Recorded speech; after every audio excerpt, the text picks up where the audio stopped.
Lectura del Santo Evangelio de nuestro Señor Jesucristo según San Juan. A la hora de pasar de este mundo al Padre, Jesús dijo a sus discípulos: Si el mundo los odia, sepan que antes me ha odiado a mí. Si ustedes fueran del mundo, el mundo los amaría como cosa suya.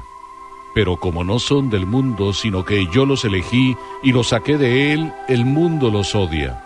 Acuérdense de lo que les dije: el servidor no es más grande que su Señor. Si me persiguieron a mí, también los perseguirán a ustedes.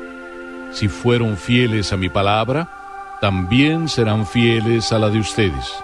Pero los tratarán así a causa de mi nombre, porque no conocen al que me envió. Palabra del Señor.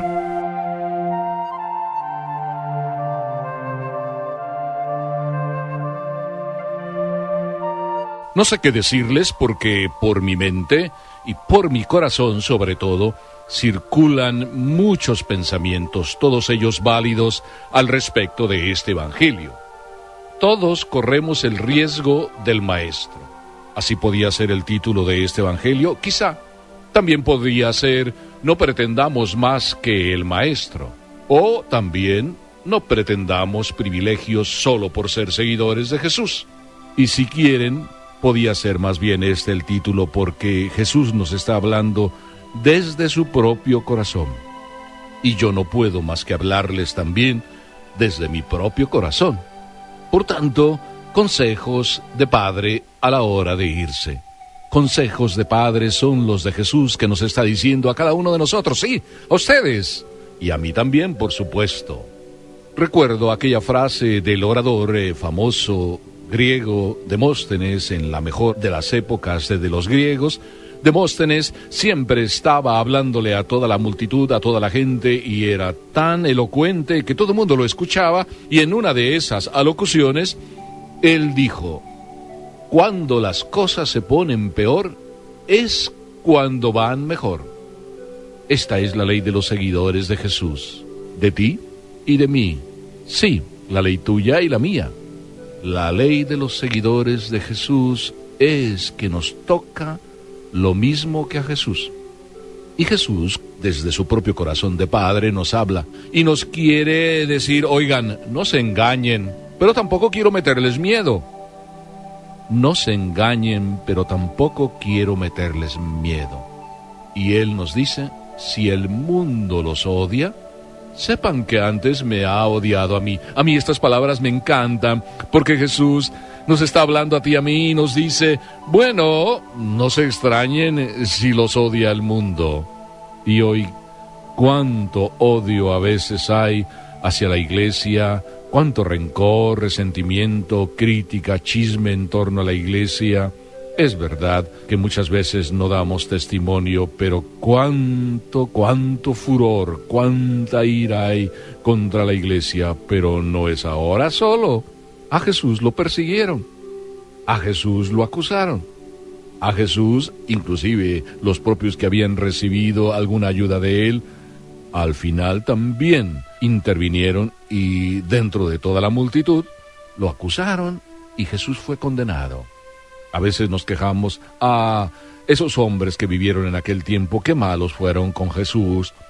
Pero ¿y estos hombres, tú y yo que vivimos en este tiempo, cómo somos con Jesús? ¿Cómo a Jesús, que está en nuestros hermanos, lo tratamos?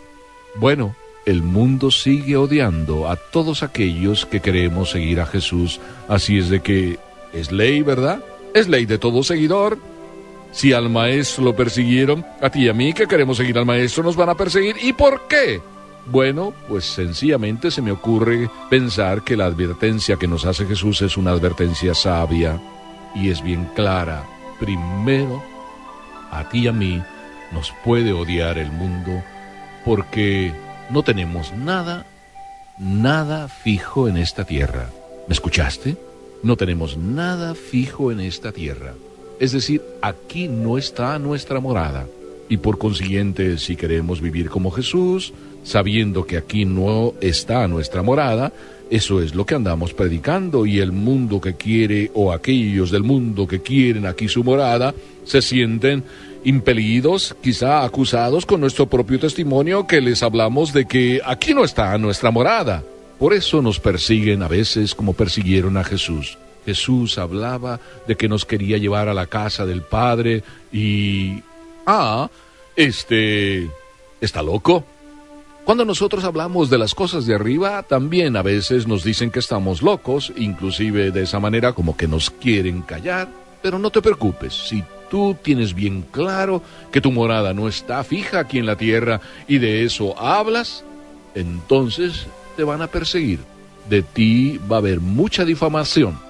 Pero también me queda una cosa para ti y para mí que decir, que debemos estar tranquilos porque es Dios quien nos prepara cariñosamente esa mansión en el cielo.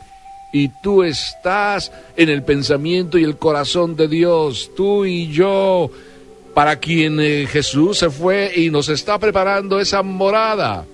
¡Qué maravilla que Jesús sea así y nos advierta! Y también qué maravilla que Jesús, el Maestro, sí, lo persiguieron y nosotros queremos imitar al Maestro, y Jesús nos dice en segundo lugar, bueno, si al Maestro lo persiguieron, ustedes no quieran ser más que el Maestro, es decir, no quieran evitar o apartar la persecución de la vida de ustedes. Por tanto, tranquilo que el dedo de Dios o el sello de Dios en tu vida, si estás siendo perseguido, es la demostración bien clara que tú estás de parte de Dios. Por eso Demóstenes decía, cuando las cosas se ponen peor, es decir, cuando a alguien lo persiguen, cuando todo parece que está mal, es cuando las cosas van mejor.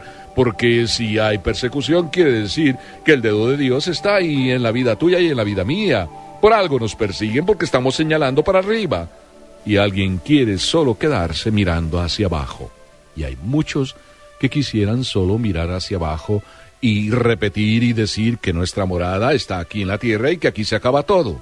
Pero Cristo resucitó, y por eso Jesús, y el Evangelio de hoy nos lo recalca, a la hora de pasar de este mundo al Padre, es decir, habiendo ya resucitado y camino de la casa del Padre, nos advierte Jesús, no se preocupen, a mí me persiguieron, no quieren ustedes evadir la persecución, quizá con eso querer ser más que el Maestro, y el Maestro fue perseguido, los discípulos, tú y yo, que queremos seguirlo, también vamos a hacer. ¡Qué maravilla! Me encanta dar mi vida por el Señor día a día, y a veces me encanta, como me ha pasado alguna vez, y se lo he contado, que a alguien me escupió en la cara. ¿Por qué? Pues porque soy sacerdote, o no sé por qué. Pero a ti y a mí, que nos persiguen por ser cristianos, o por defender la fe, o por hablar de las cosas de arriba, a ti y a mí, también el Señor nos da un consejo: perdonar, disculpar. Y no sé si sea una invitación lo que dice Jesús para ti o para mí, en ese sentido que la quiero interpretar. Todos los tratarán así a causa de mi nombre, porque no conocen al que me envió. Qué hermosa manera de terminar este texto del Evangelio. No conocen al que me envió, por eso los van a tratar así. Yo no sé, como dije antes, si esto sea una disculpa de Jesús. No sé si Él quiera con esto decir que los perdona a todos aquellos que le persiguieron. Todo eso es verdad, pero a mí se me ocurre pensar que Jesús te está invitando a ti y me invita a mí a que perdonemos a todo aquel que nos persigue, como Jesucristo lo hizo desde la cruz. Y a que lo perdonemos, ¿por qué? Porque todo lo que hacen para perseguirnos es porque no conocen al que Dios envió. Qué hermoso compromiso el tuyo y el mío, que continuemos a pesar de ser perseguidos, por llevar y hacer que conozcan a Jesús, al que Dios envió. A Jesús. Y con esto quiero terminar diciendo sí, que conozcan a Jesús, que es Dios salvando. Y Dios en su locura sigue salvando. Y aquel que lo persigue también por él está ofreciendo su sufrimiento para salvarlo. Dios ofrece su sufrimiento, el de siempre, para salvarte a ti que lo persigues y a mí que a veces lo perseguimos o lo desconocemos o lo ignoramos o no queremos saber nada de él. Qué hermoso el ejemplo de Jesús para que tú y yo lo sigamos. Aprender a perdonar y a perdonar siempre, disculpando. No conocen a Dios que envió a Jesús y están disculpados. Al final de la vida, Dios es el que nos juzga. No nos toca a nosotros juzgar a nadie. Aprendamos a perdonar. Y cuando tú aprendes a perdonar, las cosas para ti van mejor. Parecen peor, pero si perdonas es cuando van mejor. Qué hermoso lo que Jesús nos dice. Aprendamos a perdonar hoy y siempre. Yo pido al Señor para que te dé un corazón capaz de perdonar. Yo pido para que el Señor me dé a mí un corazón capaz de perdonar a todos. Porque si perdonamos, el Señor también nos perdonará, como nos dice el Padre nuestro que repetimos frecuentemente. Que así sea. Amén. Y bendición para todos.